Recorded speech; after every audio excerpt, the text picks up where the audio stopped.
please rise in body or spirit as we sing together hymn number 184 from your gray hymnals.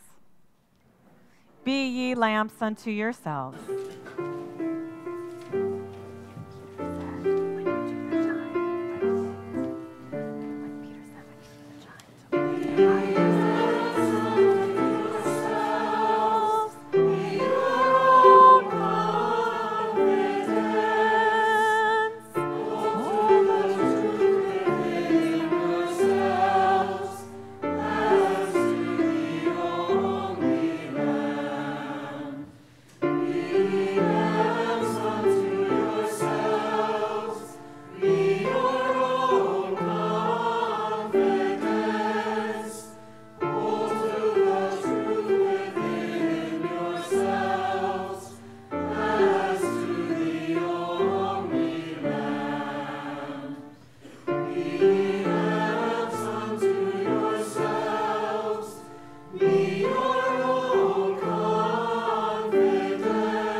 Buenos días y bienvenidos. Good morning. I am the Reverend Katie Romano Griffin. My pronouns are she, her, and I'm one of your ministers. I'm Val Carter, pronouns she, her, the worship associate for today's service. On behalf of the entire congregation, we welcome you to our worship service this morning. When I arrived at 7:30-ish this morning, there was something in the air at Cedar Lane. There was a buzzing, there was a sense of joy. And it's because something special happened here at Cedar Lane, something that involved, in many cases, 4 generations of Cedar Laners and of guests from the neighborhood and beyond. It was our holiday craft day.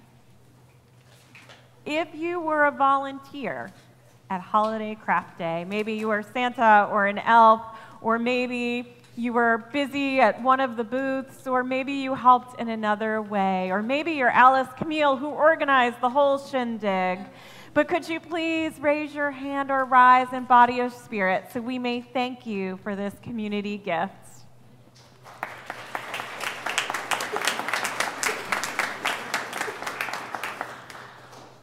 And if you were one of the picnickers that were right here in our sanctuary, or maybe if you were a crafter who carefully created a gift for someone that you love, or if you somehow otherwise participated in Craft Day as a guest or something else, please do raise your hand or rise in body or spirit so we may thank you.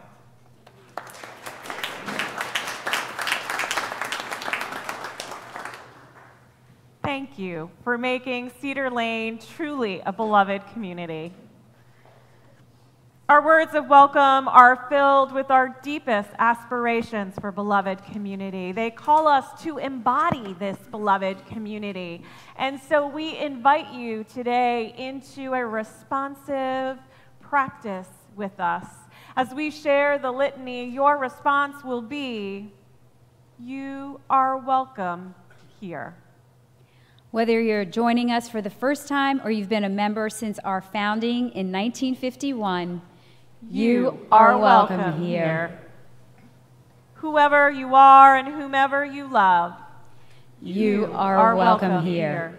Whatever your gender identity and expression, beliefs, or immigration status, you are welcome here. However you arrived at this beloved place, in person or online, you are welcome here. If you are joining us for the first time today, please raise your hand if you're comfortable and willing so our greeters can offer you a welcome gift and a brochure that talks about Cedar Lane and also provides a place for you to share your information with us. Let us offer our guests a warm Cedar Lane welcome.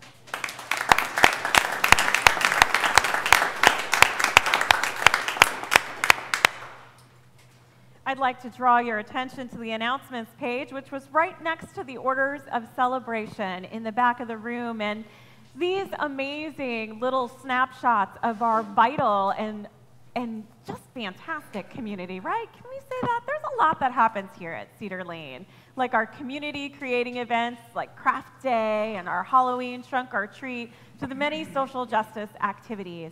And the small snapshot is on the announcements page, and our December program books are in the vestibule. So you can always pick one of those up on the way out for a more extended view of what's happening at Cedar Lane. And if you're interested in membership, we invite you to see one of our greeters or to visit with Reverend Abhi or myself after service. We're happy to talk to you about it. Our pastoral visitor is Ann Meyer. They are available during and after the service to support you. Oh, it's not Ann. Hi. Janelle Stewart will be with us today. Hello. Thank you for joining us today. She's here to support you if you have a joy or sorrow on your heart. Let us now turn and greet our neighbors, especially our new friends.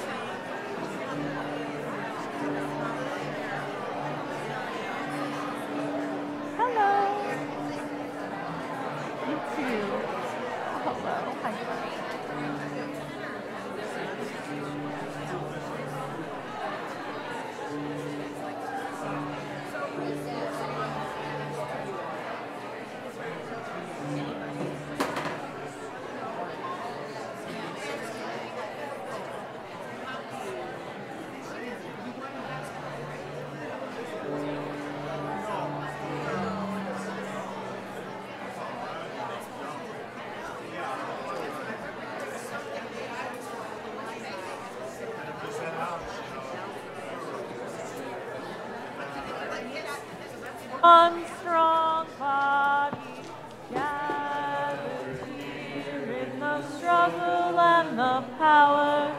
Spirit, draw near together now. Gathered here in the mystery of the hour. Gathered here in one strong body. Gathered here in the struggle and the power. Spirit, draw near.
Unitarian Universalism draws from many theological sources, including wisdom from the world's religions, which inspire us in our ethical and spiritual lives.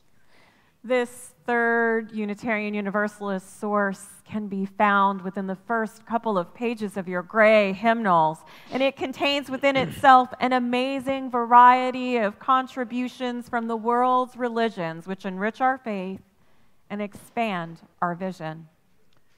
In that spirit, today's service celebrates Bodhi Day, a defining event in the life of the historical Buddha, Siddhartha Gautama, when he experienced enlightenment.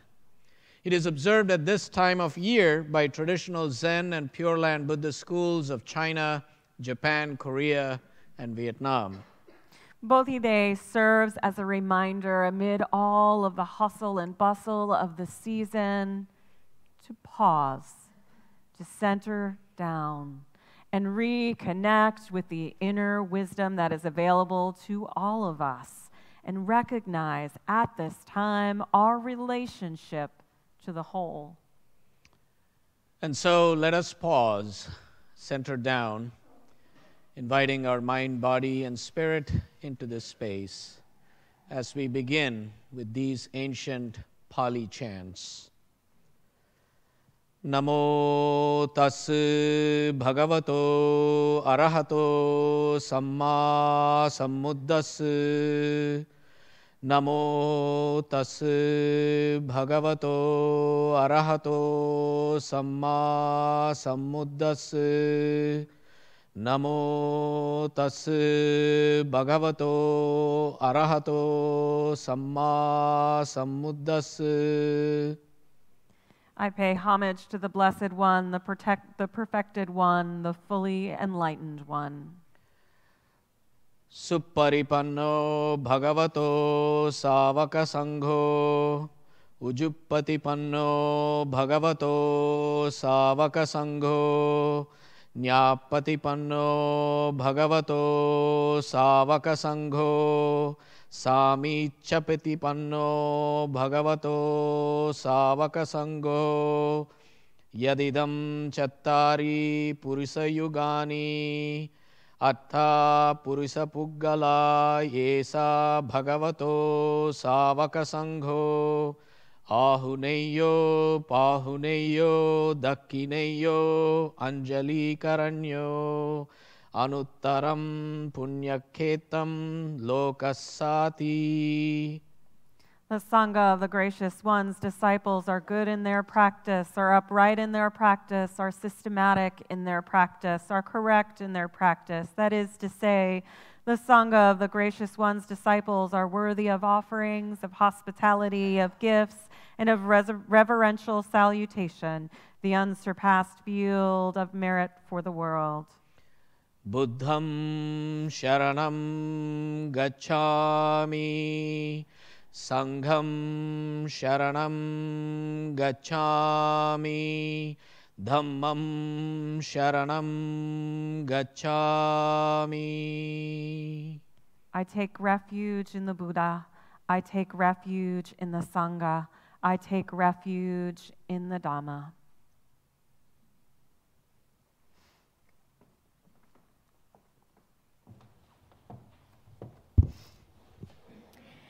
As our pastoral care coordinator, Betsy Binks, comes forward to kindle the chalice, symbol of our gathered community, please rise in body and or in spirit to share in unison the chalice lighting words on the screen.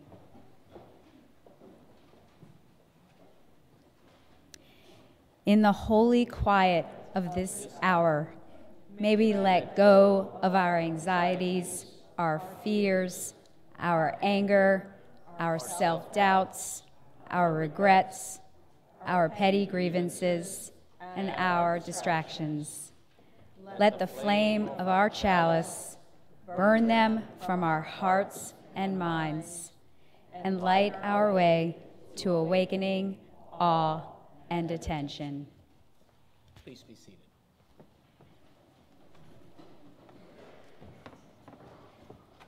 Mira, mi gente, no hay justicia en este país para los inmigrantes, pero Justicia está floreciendo aquí in Cedar Lane. There is not justice now in this country for immigrants, but justice is flourishing here at Cedar Lane.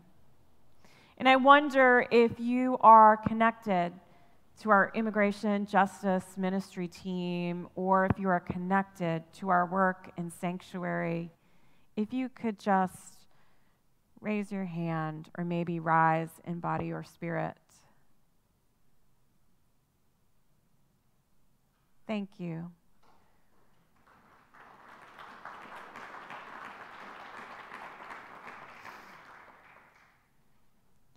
Each month, we invite members to come forward and to share an affirmation of how they are being transformed by our times, by living our faith in these times, by being a Cedar Laner, by being a Unitarian Universalist here and in the world. And we are blessed to have two special people offering today's affirmation, Charlene Belson-Zelmer and Doña Rosa Gutierrez Lopez. Por favor.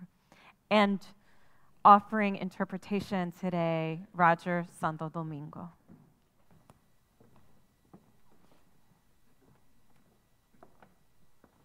Thank you.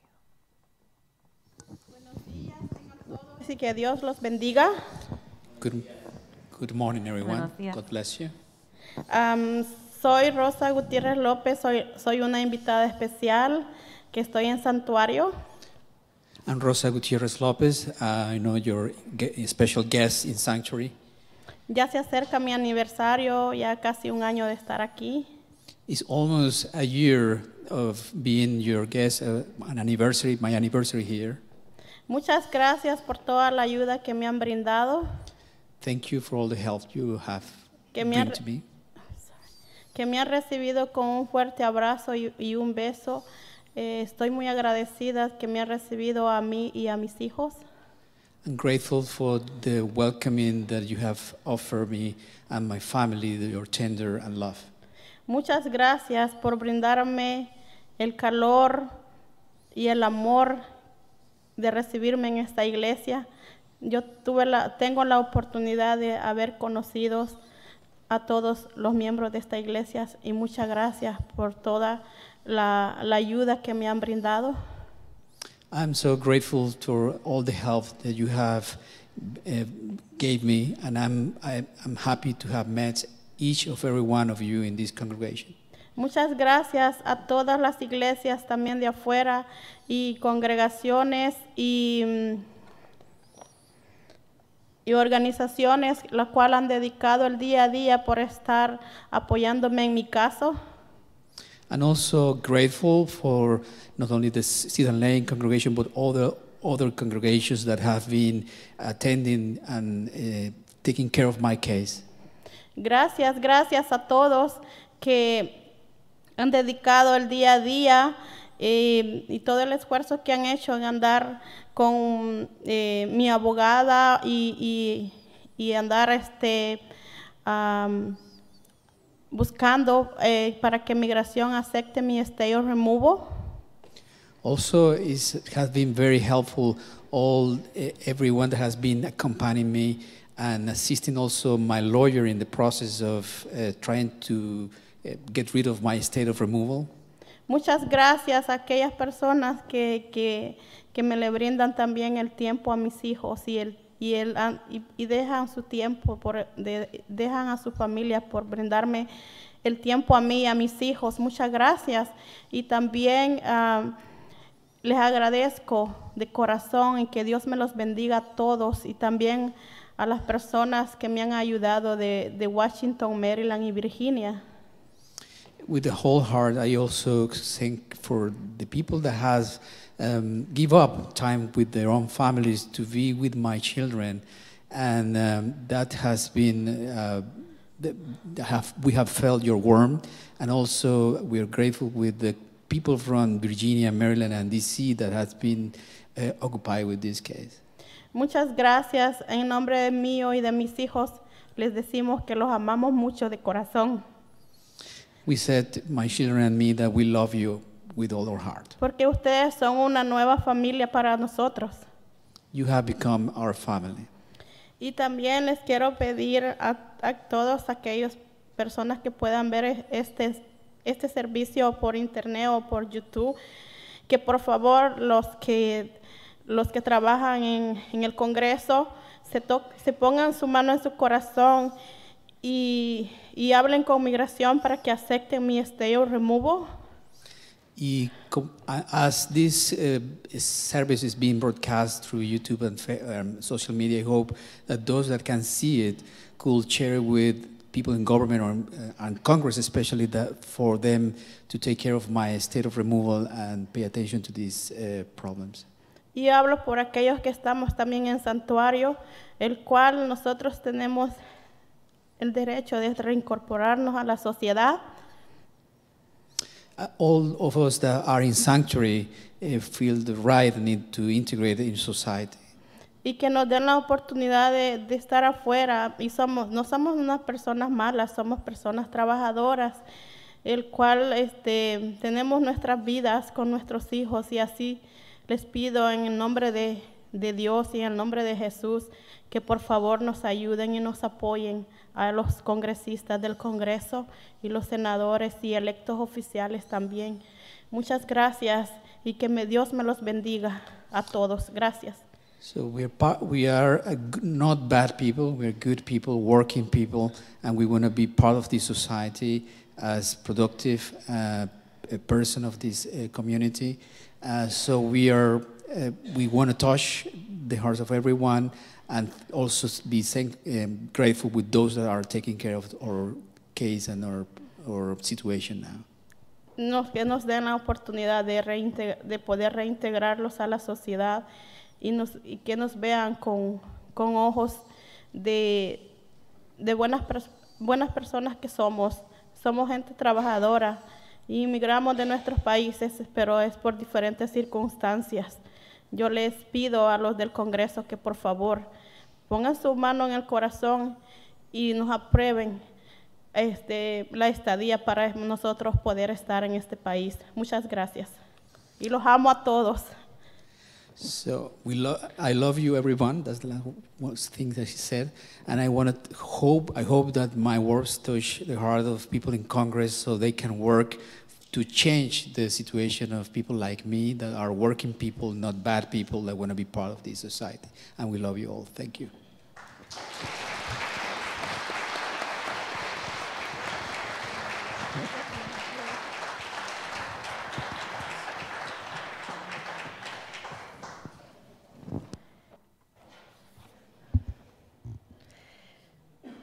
So, finally, the call came. A woman in Fredericksburg, Virginia needs sanctuary, they said, in 2 days. Her long struggle for justice wasn't over, yet she was being asked to leave the United States and separate from her 3 school-aged children. Could she seek haven here at Cedar Lane? And what did we say? Yes.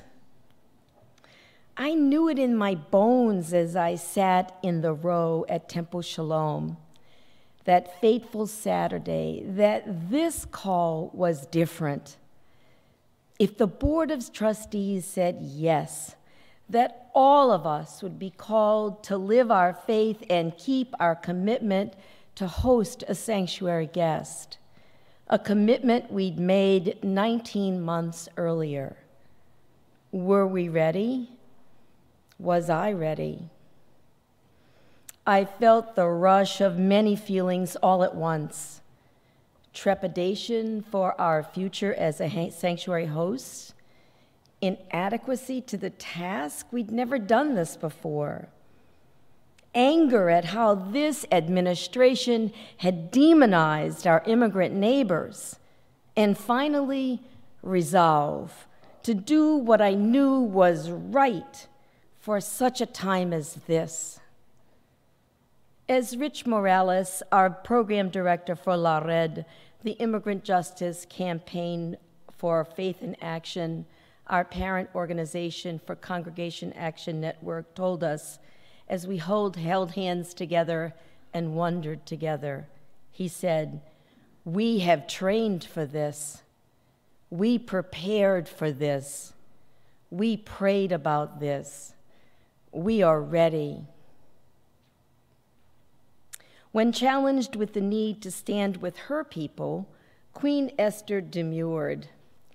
Yet she rose with strength and determination when her adoptive father, Mordecai, reminded her, as told in Esther 4:14, "For if you remain silent at this time, relief and deliverance for the Jews will arise from another place, but you and your father's family will perish.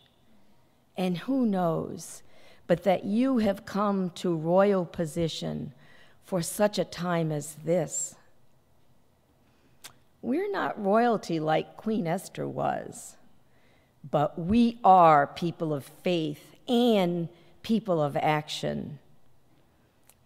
As an interfaith minister, I walk into many different rooms and share the space with people of many faiths. I know that all those advocates for justice would stand with us to support Rosa and her family. I felt the confidence of those relationships built over just the prior 2 years. Relationships that relied on the power of love to fight for justice.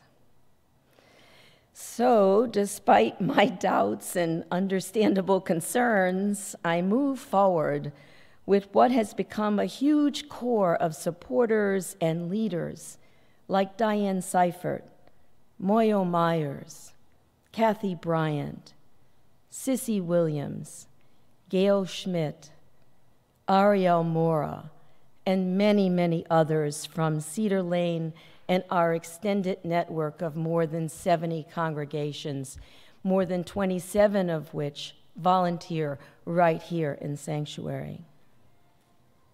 We moved, all of us, out of our comfort zones and into the world of uncertainty. What this congregation did in May 2017 and in December 2018 and to this day and in the future until Rosa is free is a true leap of faith. I have shared this faith for 50 years, and it has informed and sustained me and my family with its emphasis on inclusion and fairness. And the theology of love gives me the strength to carry on in support of not only Rosa and her family, but all who struggle for understanding, justice, equity, and compassion in human relations. Nearly all of the 7 principles to which we subscribe, they apply to what we do and are in Sanctuary. I remind myself that in our world community, we will continue to seek peace, liberty, and justice for all. I plan to travel this journey together toward Rosa's freedom and freedom for all our immigrant friends, neighbors, and family members. For this is our time, and we are prepared for such a time as this.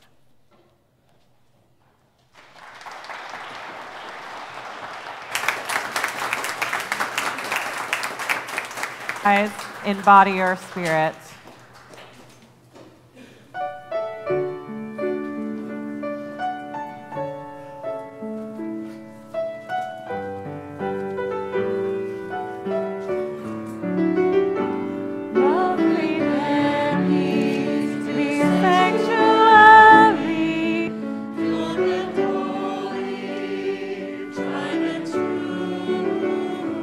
With thanksgiving, I'll be alive.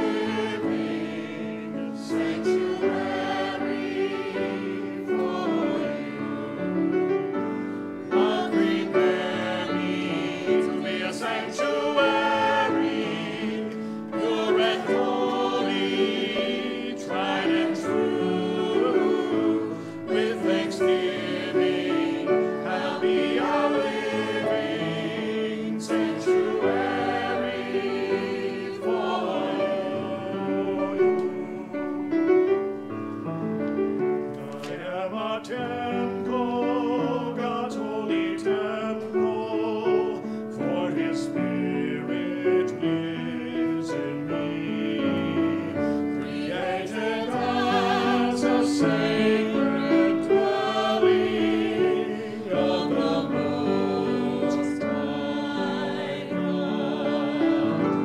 Love preparing to be a sanctuary, pure and holy, tried and true. With thanksgiving, I'll be a living sanctuary for you.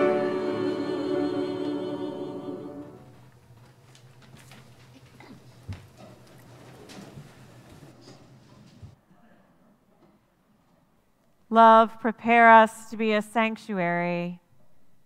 Love, prepare our bodies, our minds, and our spirits to be a living sanctuary.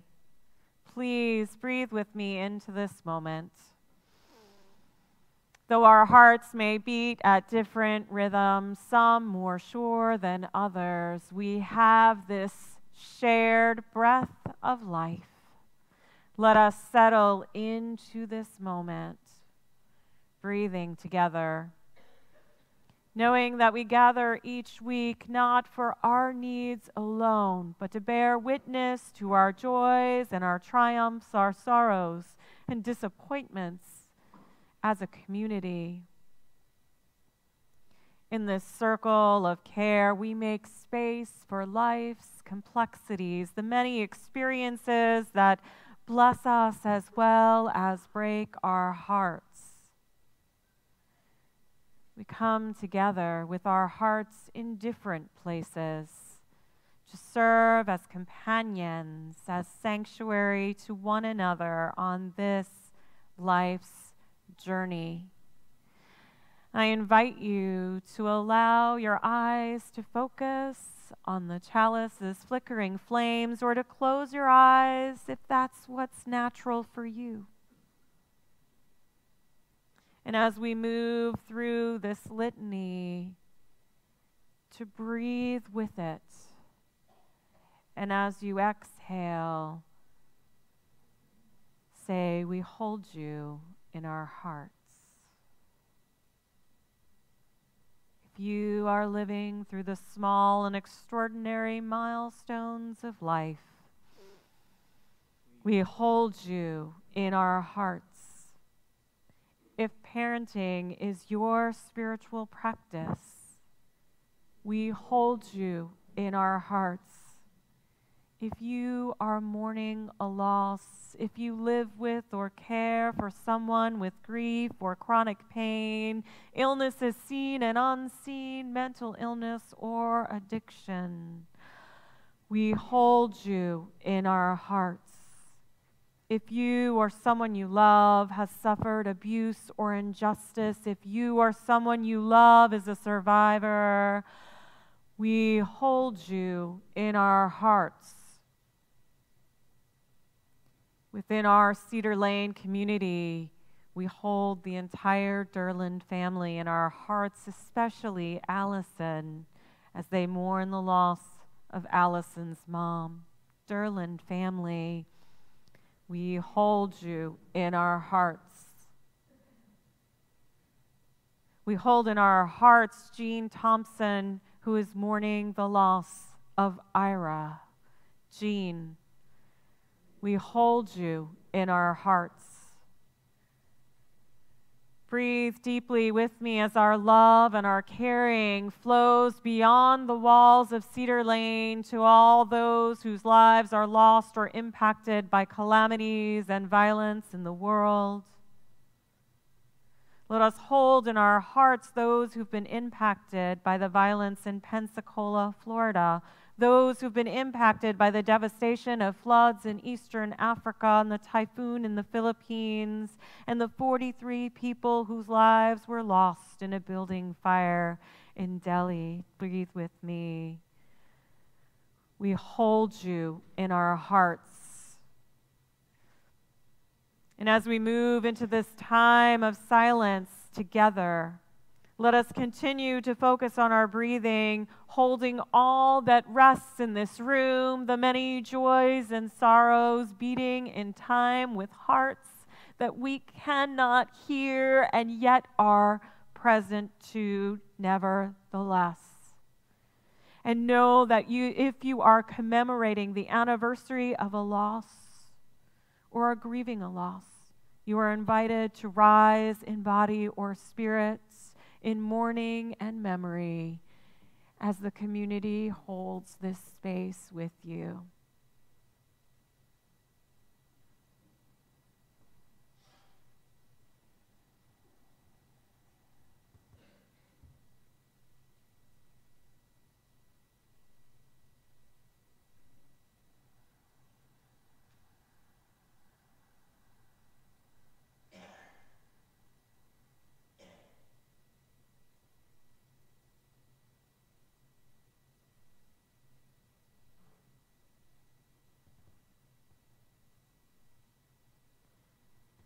May the love of community fill the spaces that have been broken open by this world as we make meaning. And may we remember that in this work of meaning making, we are never alone. May it be so. Amen. And blessed be. You may remain seated as we sing together hymn number 352. Find a stillness.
You know, I've only been at Cedar Lane for 3 years, and I recognize for some of you that might feel like 90. But for most of us, it's been just 3. And already, Craft Day marks for me the beginning of the holiday season. And this is something that's been happening for decades at Cedar Lane, but it's so transformative that it has touched my heart, and that generations of people from the neighborhood and beyond, as well as Cedar Laners, come together to move away from this culture of consumerism into a space of community and intentionality, a place of creation where gifts are handcrafted and something that cannot be measured happens. Memories are made. And that, friends, is priceless.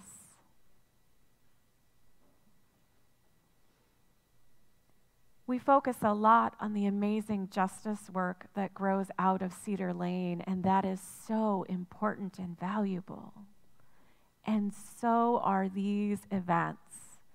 where we get to live into being beloved community in a different way, to experience the purest form of giving from the heart, to create memories that extend beyond our lives and create a legacy of true generosity. So I invite you, as we enter this time of giving in our service, to remember the pure spirit of this season, to give from the heart with intentionality in a way that makes waves beyond our community, to reach others for generations. Today's offering will now be gratefully received.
For all that we bring and share to make this a beloved community, we are grateful.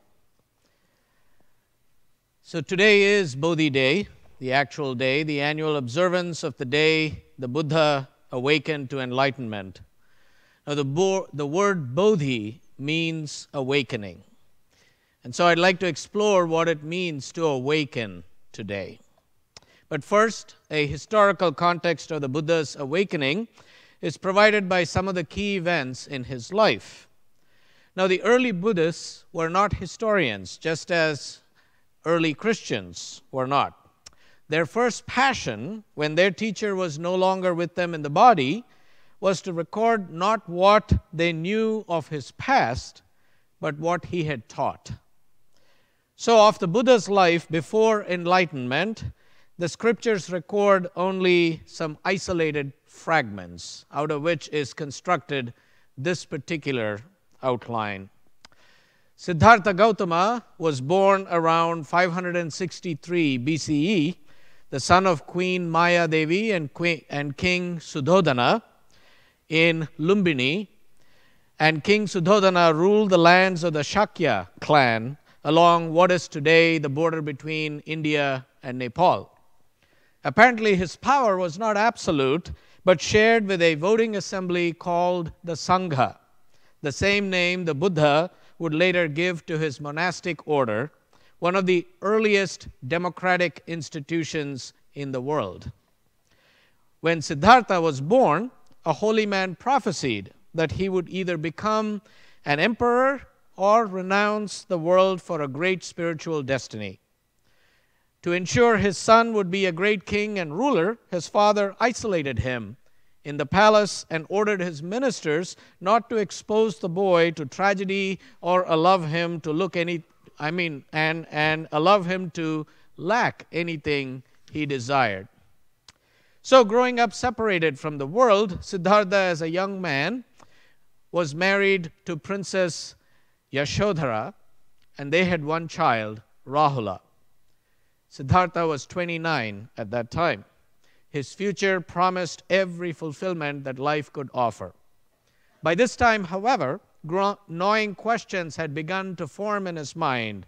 The pleasures and luxuries of palace life seemed fragile and transient, edged with the poignancy of something not quite real enough to hold on to. Finally, desperate to ease his tormented mind, Siddhartha persuaded his father to agree to a day outside the palace.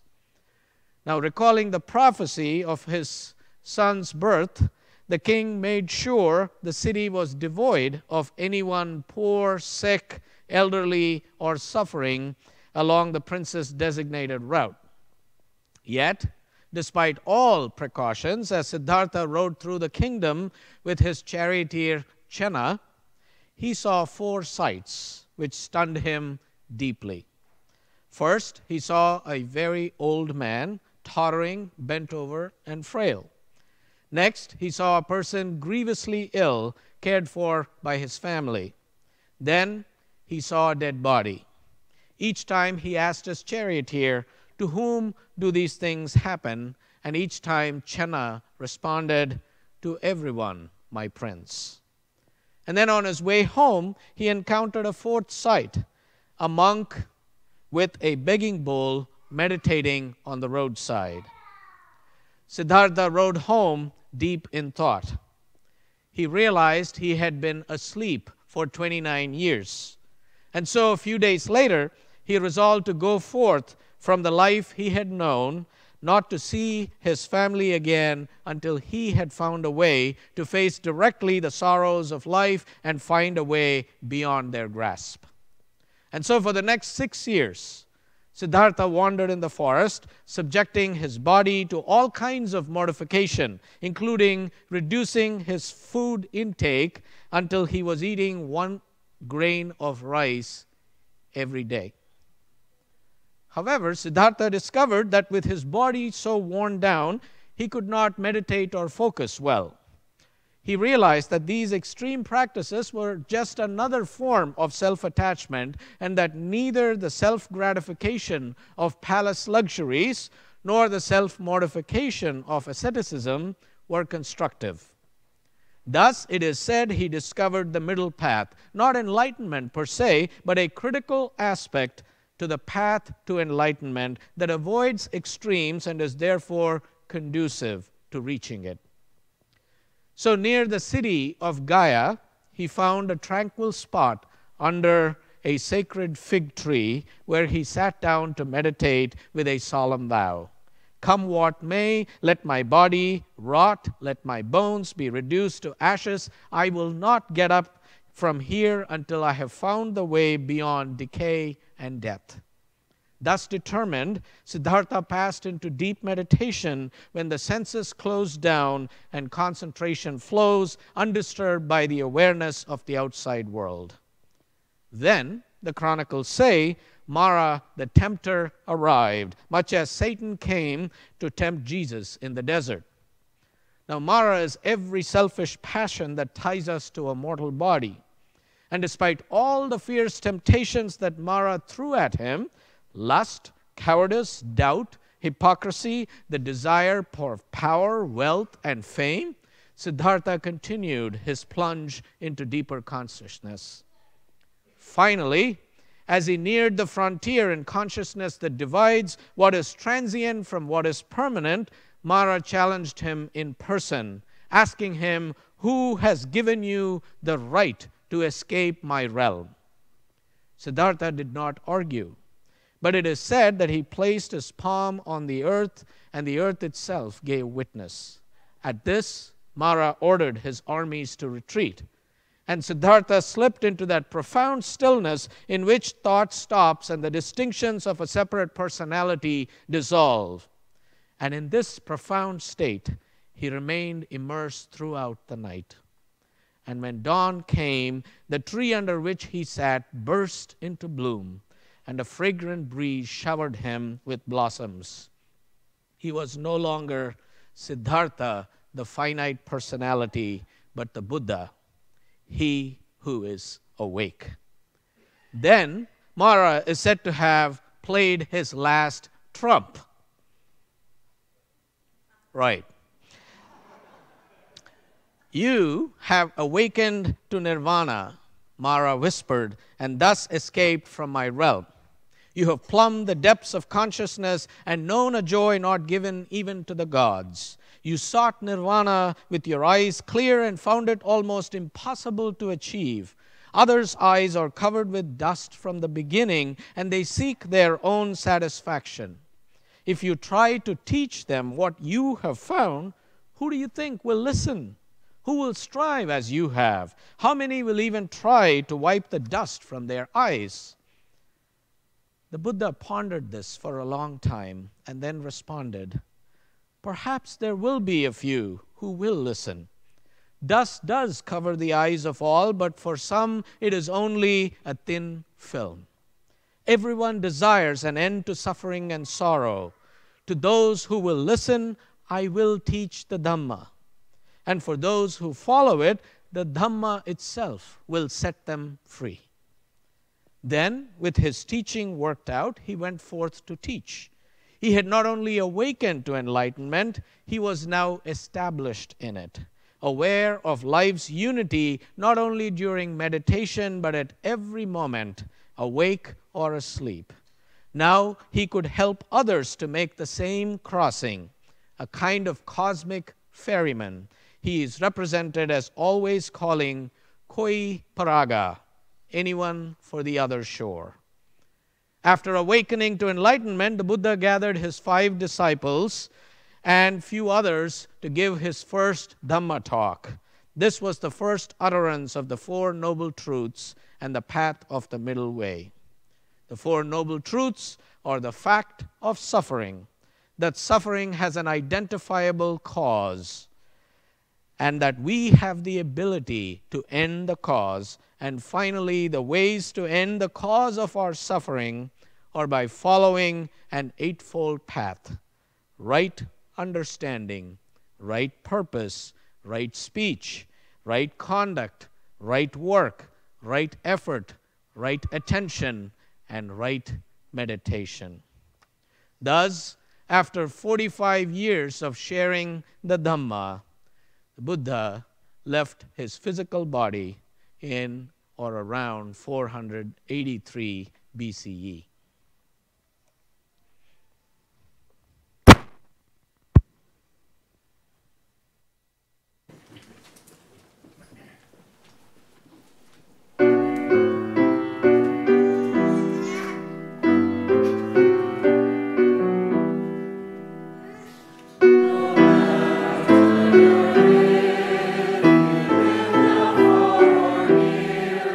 No matter what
Thank you, members of the choir, Henry and Jasmine, for that beautiful anthem.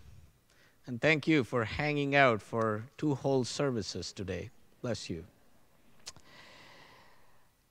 So what did the Buddha awaken to? What was the context of his awakening? In essence, the Buddha awakened to his own ignorance. He saw his ego, symbolized by Mara, for what it really was, an illusion. And at the same time, the Buddha awakened to the reality of all life. In his face-to-face encounter with Mara, when Mara, the ego self, arrogantly says, "But I am your house and you live in me," the Buddha counters it with, "O Lord of my own ego, you are pure illusion. You do not exist. The earth is my witness." Therefore, since the earth represents all of life, we can also say that what the Buddha awakened to was the reality of life. This reality is infinitely dynamic and constantly changing, and is symbolized by the bright aura that surrounds him after his awakening. Now, the Buddha said, we are never separated from enlightenment. In other words, he said, we are always connected to enlightenment, and we also have free and equal access to enlightenment.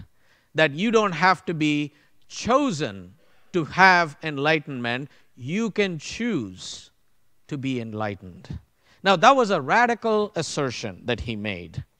That is, even ordinary people like us, with our hang-ups and our confusions, we have the mind for enlightenment called Bodhi Chitta.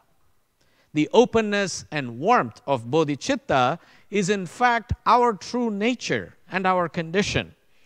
Even when our neurosis feels far more basic than our own wisdom, even when we are feeling most confused and hopeless and even despairing, Bodhicitta, like the open sky, is always here, undiminished by the clouds that temporarily obscure it. So in the midst of our suffering, in the hardest and most challenging of times, we can still contact this heart, this noble heart, Bodhicitta, which is always available to us in pain as well as in joy, in sorrow as well as in hope.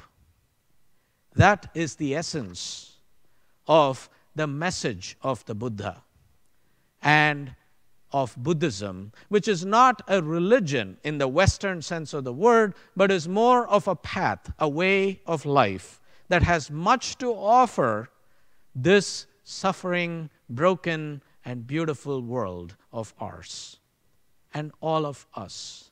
Because we live in those kinds of times when sometimes all we feel is a sense of groundlessness. And we feel this toxic anxiety that is building and building inside of us, that we don't know what to do, how to be. And we seem to be running, rushing all the time. Chased by whom? We don't know, but we're all running. Headed somewhere, we don't know where, but we're all running. And it is good to be mindful, especially in this season, when it is all too easy to get caught up into that toxic anxiety and tension and feel more rushed than ever. To center down, to pause, to pay attention, and to connect with that inner wisdom, the Bodhicitta that resides in all of us and is available to us if we pay attention. So Buddhist practice invites us to cultivate that kind heart and spacious mind through the practice of loving kindness, embodying compassion, sympathetic joy, and equanimity. Tibetan Buddhist nun and meditation teacher Pema Chodron writes, "Through this simple practice of paying attention, giving loving kindness to your speech and your actions and the movements of your mind, you begin to realize that you're always standing in the middle of a sacred circle." And that's your whole life. This room is not the sacred circle, she says. Wherever you go for the rest of your life, you're always in the middle of the universe, and the circle is always around you. Everyone who walks up to you has entered that sacred space, and it's not an accident. Whatever comes into the space is there to teach you. You know, it's interesting. We're engaged in the work of being a living sanctuary. And earlier, I chanted the Pali chant, Buddham Sharanam Gacchami. Sharanam means refuge. It also means sanctuary. So in that sense, we are cultivating, practicing, being a sanctuary, providing sharanam, not just with and for Doña Rosa and her children, but for each of us. And the call is, how do we continue to be a sanctuary for ourselves, for each other, and the world? So I close our time together with practice. After all, the Buddha didn't talk about these things. He called us to practice. So we're going to try doing some loving kindness meditation together. So I invite us to embrace this time and come into this space and all that we are within this space. Find a comfortable position, sit comfortably, and allow the attention to come gradually to the breath. Close your eyes or gaze softly at the chalice flame and pay attention to the breath coming and going all by itself deep within the body. Take a few moments to allow the attention to gather within the rhythm of your breath. And turning gently within, begin to direct toward yourself. Care for your own well-being first. I invite you to look upon yourself as if you are your only child. Have mercy on you. And silently in the heart say, may I be well, calm, happy, healthy. May I be protected from harm. May I be free from suffering. May I be at peace. And repeat gently with each in-breath, may I be free from suffering. And with each out-breath, may I be at peace.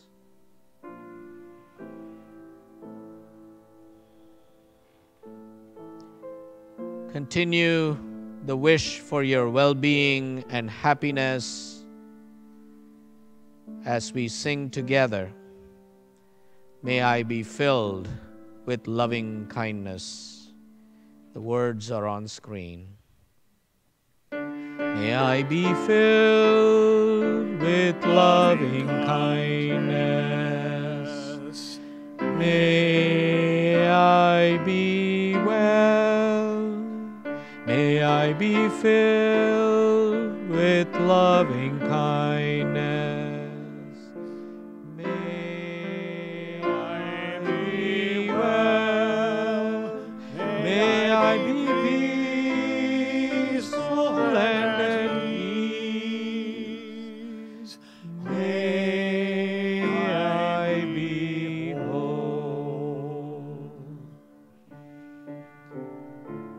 Now gently bring to mind someone for whom you have a feeling of warmth and loving kindness. Perhaps a loved one, a family member, or friend, or teacher. Picture this loved one in your heart. Let their image fill your heart. And with each in-breath, whisper to them, may you be well, calm, happy, healthy. May you be protected from harm. May you be free from suffering. May you be at peace.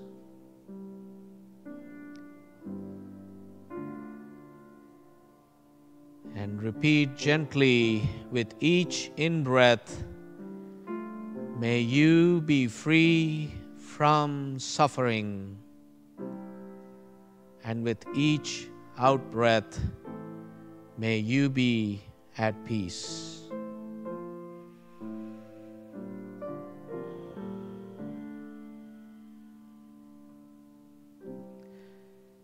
Continue this gentle breath of connection, the gentle wish for their happiness and wholeness by singing together. May you be filled with loving kindness. May you be filled with loving kindness. May you be well. May you be filled with loving kindness. May you be well. May you be peaceful and at peace. May you be whole. And as you sense them in your heart, sense this whole world that wishes to be healed, to know its true nature, to be at peace. Note to yourself, just as I wish to be happy, so do all sentient beings. And in your heart, with each in-breath, with each out-breath, whisper, may all beings be well, calm, happy, healthy. May all beings be protected from harm. May all beings be free from suffering. May all beings be at peace.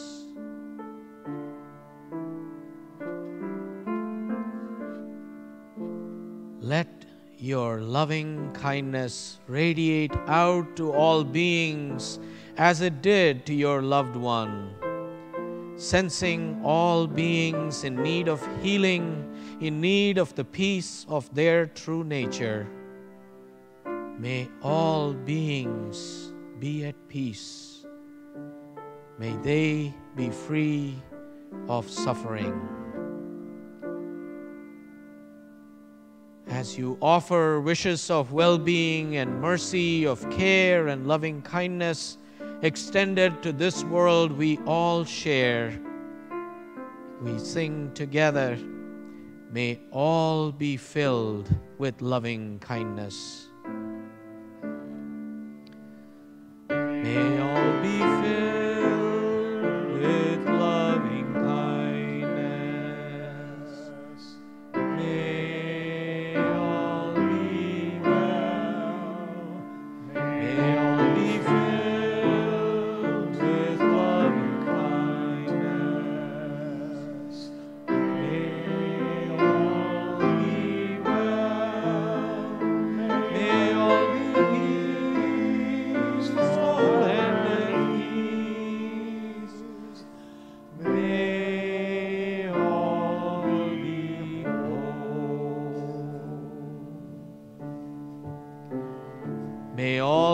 beings be free of suffering. May all beings dwell in the heart of healing. May all beings be well, calm, happy, healthy. May all beings be at peace.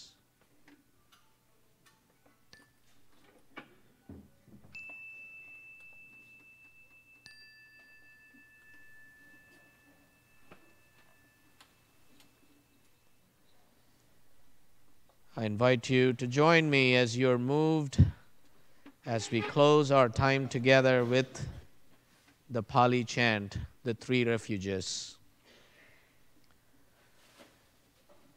Buddham Sharanam Gacchami,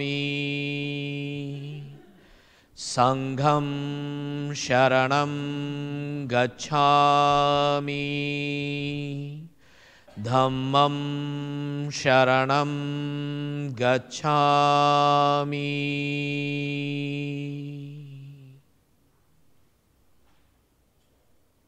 May it be so. Blessed be.